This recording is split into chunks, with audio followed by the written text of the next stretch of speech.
अच्छा बच्चों, इंट्रोडक्शन के एमसीक्यूज पे थे, वहीं से कंटिन्यू करते हैं जहाँ से लास्ट लेक्चर हमारा कंप्लीट हुआ था 2018 पे थे हम। तो भाई अभी इंट्रोडक्शन के एमसीक्यूज चल रहे हैं। First year accounting introduction, a sequence of accounting procedure. क्या कहलाता है accounting cycle? This is shown as a non current assets the balance sheet. Machinery आपकी नॉन करंट एसेट होती है। उसके बाद at the end of accounting year these accounts are close. भाई ये तो क्लोजिंग के एमसीक्यूज है, इंट्रोडक्शन का नहीं है।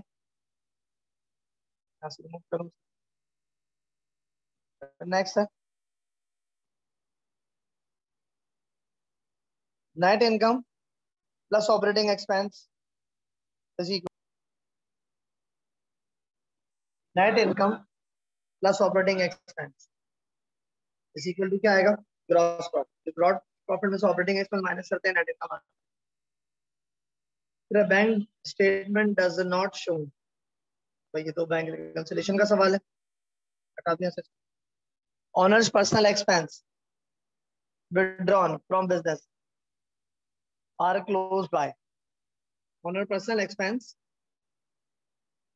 withdrawn from business are closed by। Owner का पर्सनल खर्चा, ऑनर का पर्सनल खर्चा जो बिजनेस से निकाला जाए, कहां से क्लोज होगा? ऑनर्स इक्विटी से क्लोज होगा। जो ड्राइंग आपका कॉन्ट्रैक्ट इक्विटी आइटम होता है, एसेट्स नहीं होता है। फाइवर में गलत लिखा हुआ था। Next, arithmetic accuracy of accounting is verified. ये भी आपका ट्रायल बैलेंस का एमसीक्यू है, इंट्रोडक्शन से रिलेटेड नहीं है ये। फिर कैश बुक का ये वाला तो भी रिमूव करूंगा। लेजर वाला सवाल है। फिर कॉस्ट ऑफ गुड्स और इनकम से पार्ट है। Salary expense not yet paid are classified as accrued salary. Salary तो पे नहीं करी, क्या कहलाएगी? एक्रूड सैलरी कहलाएगी, यानी कि सैलरी पेबल कहलाएगी। If the partnership is 3/5, total assets rupees 3 lakh, then the amount of liability। तो भाई क्या रहा है? Partnership is 3/5 of total assets.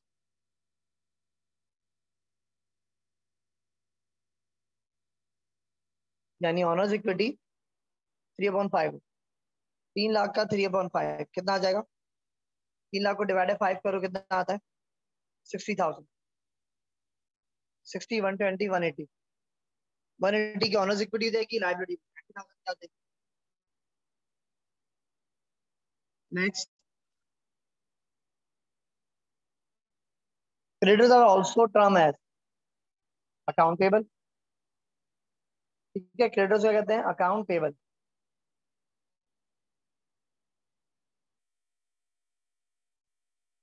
अब sale is best describe by sale merchandise. ठीक है, सेल का डिस्क्राइब होगा आपका sale of merchandise. Number 9,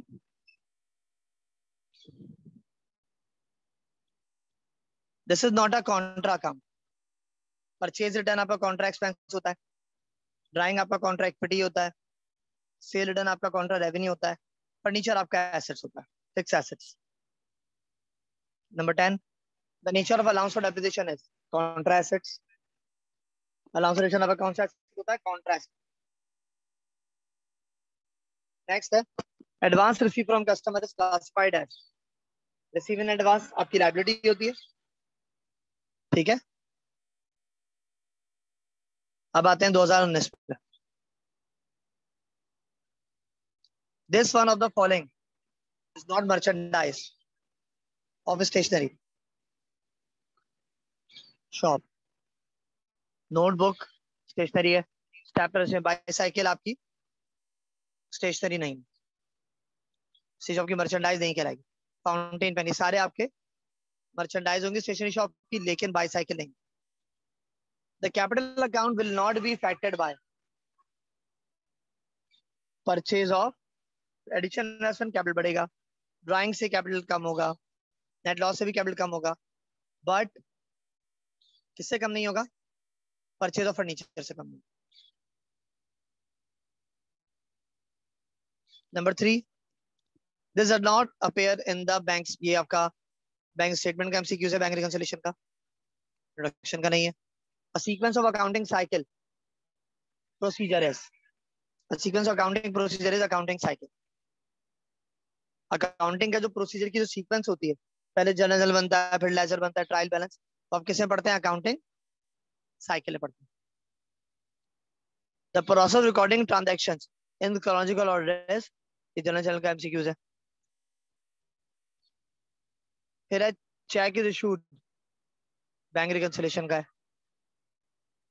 this is merchandising business, beauty parlour service business है, मोटर वर्कशॉप सर्विस है, स्टेट एजेंसी सर्विस बिजनेस है, medical store आपका मर्चेंडाइजिंग बिजनेस।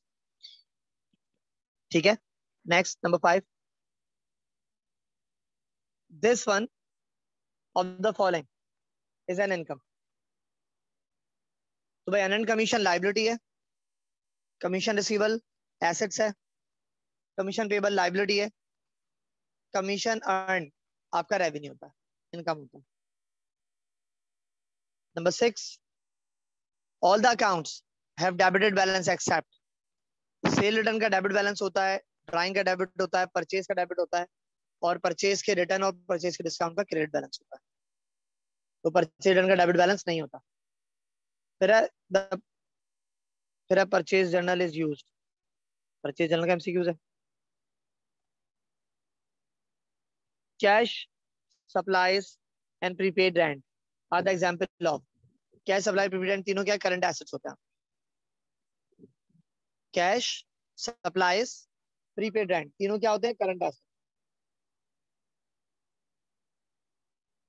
उसके बाद the statement shows the companies revenue and expenses during a particular period. तो भैया आपका जो है इनकम स्टेटमेंट का आंसर। अलाउंस टू बैड डेब्ट is an example of Contra assets. Interest receivable is an example of current assets. Interest receivable क्या होता है आपका? Current asset.